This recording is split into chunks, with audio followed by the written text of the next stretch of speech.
एक दो कोई गंगा नहा रहा है, सारे नहीं नहा रहे। भगवान कहते परीक्षा करके दिखाऊं। माता पार्वती बोलती हाँ दिखाओ। गंगा तो सारे नहा रहे लेकिन आप कह रहे हो केवल एक आदमी गंगा नहा रहा है। भगवान शिव ने एक वृद्ध रूप धारण करा और वहाँ पर एक फिसल के किसी खड्डे में गिर गए और माता पार्वती से कहा कि आप भी एक असाधारण व्यवस्था रूप बना के आप यहाँ बैठ जाओ और जो मैं कहूँ वही सबसे कहना। माता बोली ठीक है। अब माता वहाँ असाधारण रूप बना के बैठ गई। आते आते सबसे बोले कि भाई सुनो भाई, जो मेरे पति को बाहर निकाल दो, मुझे में इतना सामर्थ्य नहीं कि मैं इनको बाहर निकाल सकूँ।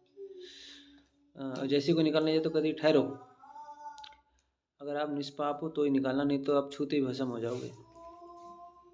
निष्पाप हो तो ही निकालना। अब इंसान घबराए क्योंकि गंगा तो नहाए हुए थे लेकिन उनको विश्वास नहीं था कि गंगा में नहाने के बाद पाप नष्ट हो जाते हैं, इसलिए वो डर गए थे। अरे पाप तो हमने बहुत किए, कोई नहीं किया निकालने के लिए। बहुतों को रोका, बहुत सब मतलब कोई सुन के निकल जाता, कोई सुनता तो कहते भाई निष्पाप हो तो ही निकालना, तो वो वैसे ही कहते पाप तो मैंने करा होगा, अछूत मैं तो जैसे ही पहुँचूँगा तो भस्म हो जाऊँगा, इसलिए कोई जाता नहीं। एक इंसान आया, हाथ में गंगा जल लेके उस नीचे रखा, करा बहन क्या बात है।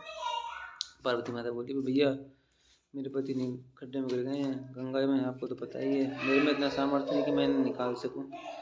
तो कह रहे इसमें क्या बात है, मैं निकाल देता हूँ। कह रहे ठहरो, लेकिन निष्पाप हो तो ही निकालना। कह रहे क्या बात कर रहे हो, मैं अभी गंगा नहा के आया हूँ, गंगा सब पापों का सर्वनाश कर देती है। मैं गंगा नहा के मेरे सारे पाप